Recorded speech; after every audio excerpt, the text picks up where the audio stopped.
ओम श्री सत्य गुरुदेवाय नमः। परिस्थितियों के असर से बेखबर कैसे हों। देखो, परिस्थितियां जो होती है वो बिना बताए ही आती है। गुरु कहते हैं, देखो, कोई भी दुख के लिए कोई भी व्रत नहीं रहता, कोई पूजा नहीं करता, लेकिन फिर भी दुख कब आ जाता पता नहीं चलता। दुख और सुख है क्या? जिसको पाकर के दुनिया खुश होती, हम भी पाते तो खुश हो जाते हैं। जिसको देख करके दुनिया रोती, वही हम भी देखते हैं तो वही हमको भी दुख देता है। संसार को देख करके ही हमको दुख सुख लगता है। और दुख सुख है कहाँ तक? हमारे सिर्फ मन तक। आत्मा में ना दुख है ना ही सुख है। मन को अच्छा लगता है, लोग देख रहे हैं बहुत अच्छा बहुत अच्छा, पैसा बहुत अच्छा, पैसा बहुत अच्छा, तो हम लोग भी वही समझ रहे हैं। लेकिन जब हम गुरु के पास जाते हैं, साधु संगत से जुड़ते हैं, तब हमको सही पता चलता है कि आखिर सुख है क्या। जो सुख आए फिर ना जाए, उसका करो विचार। एक परमात्मा के चरण के अलावा, भगवान की शरण के अलावा और कहीं सुख नहीं है। राजा दुखिया, प्रजा दुखिया, दुखिया सब संसार। अब एक न दुखिया राम का भक्ता, जय का राम आधार। तो इसलिए भगवान बताते हैं कि परिस्थितियां जो हैं सबके सामने आती हैं। ये संसार में जब हम आए हैं तो हमको ये परिस्थितियों को भी देखना पड़ेगा। अब बेअसर होकर के कैसे हम बैठे, बेखबर होकर के कैसे बैठे, हम उसका अपने ऊपर असर समझे नहीं।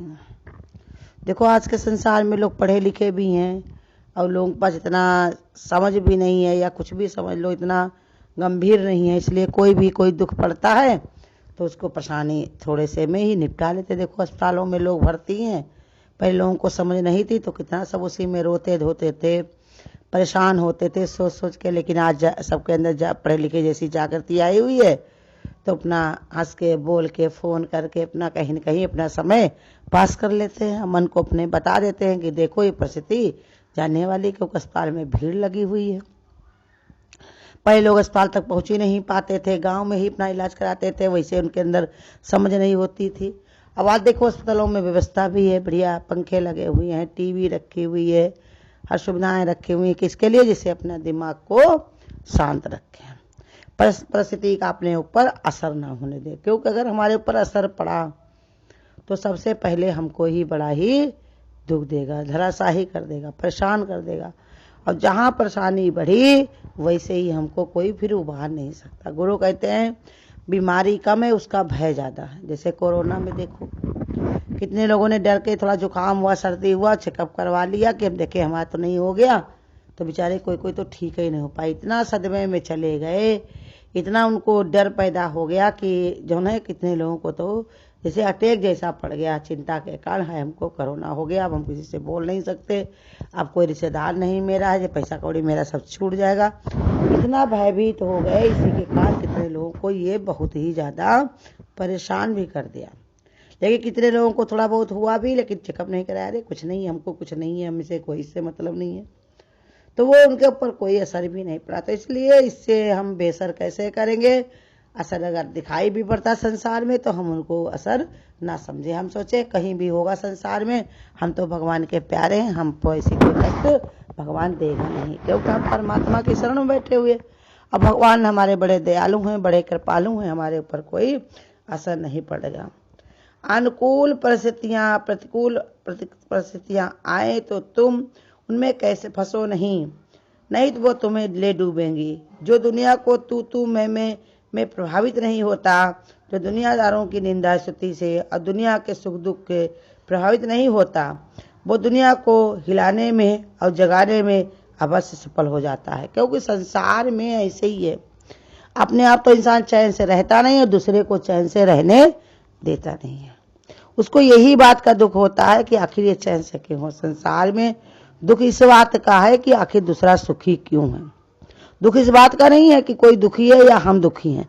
दुख इस बात का होता है कि खाली हम ही ऐसे हैं, हमारे पास ही इतनी सुविधा नहीं है। लोगों के पास कितना सुविधा है, रुपया है, पैसा है, मान है, सम्मान है, उसी को देख देख कर कहीं न कहीं उसके अंदर जलन भरी रहती है। इसी के कारण ही उसको दुख दे मिलता है। लेकिन नहीं देखा जाए तो संसार में सबसे बड़ा यही ज्ञान है, हर एक के अंदर भगवान है, और सबका अपना अपना प्रारब्ध है, अपना अपना भाग्य है, उसी को लेकर के सब धरती पर आए हुए हैं।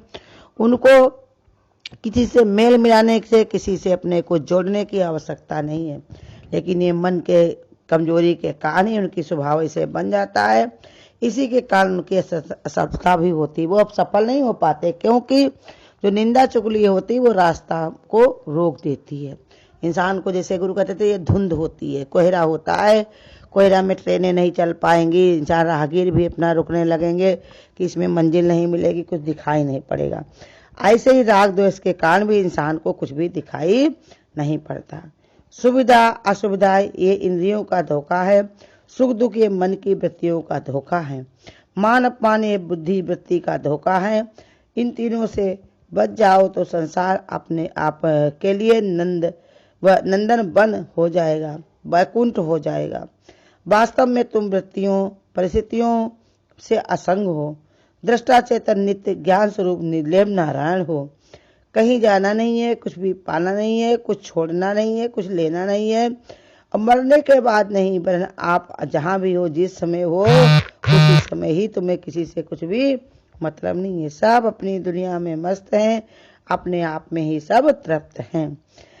वो वहीं पर समय चैतन्य सुख स्वरूप ज्ञान स्वरूप सहज रहता है। बस ओमकार का गुरु मंत्र का जप करे, हरिओम की सत्ता को समझे। ऐसे सहज होकर के सत्कर्म में आत्मद्वेता पुरुष भी कृपा एवं सानिध्य से परम पद को जागता है, जानता है, पहुंच जाता है, आसानी से वहीं तक पहुंच जाता है। सरदार वल्लभ भाई पटेल एक बार रेल के दूसरे दर्जे में यात्रा कर रहे थे। डिब्बे में भीड़ भाड़ नहीं थी, वरन वे अकेले थे।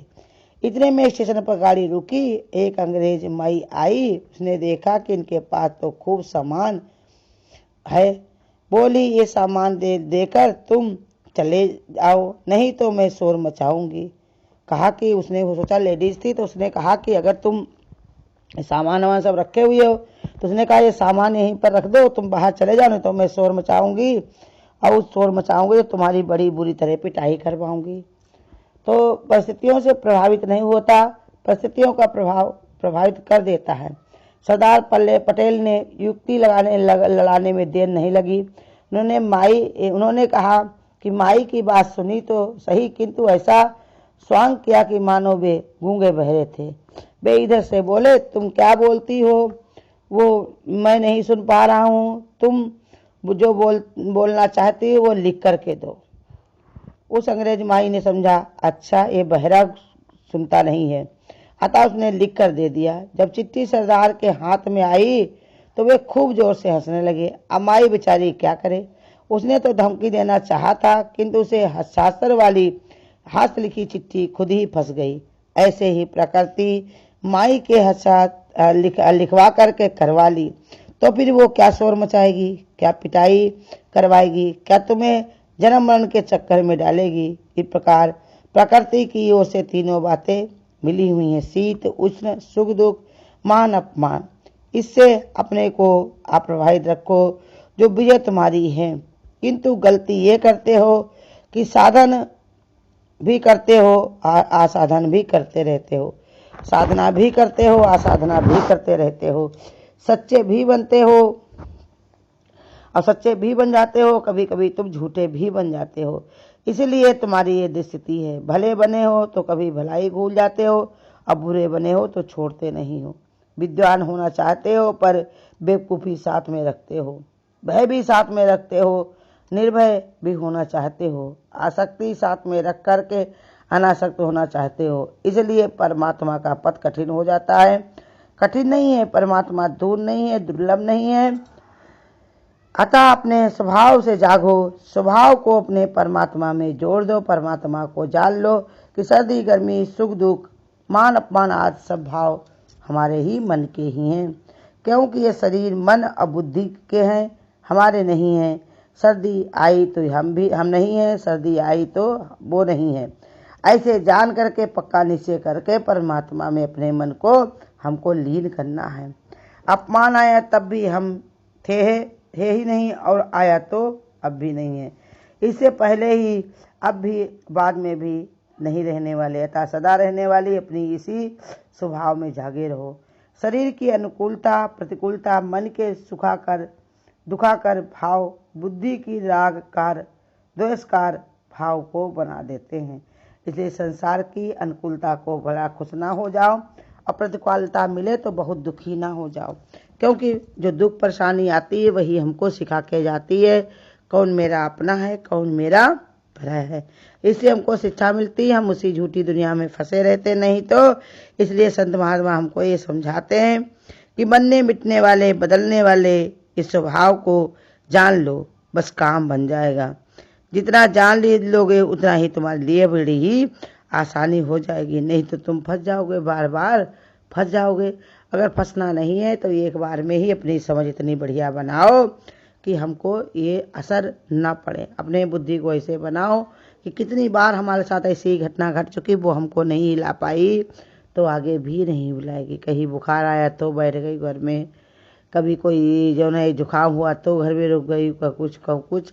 इसलिए भगवान की भक्ति में हमेशा लगे रहना चाहिए।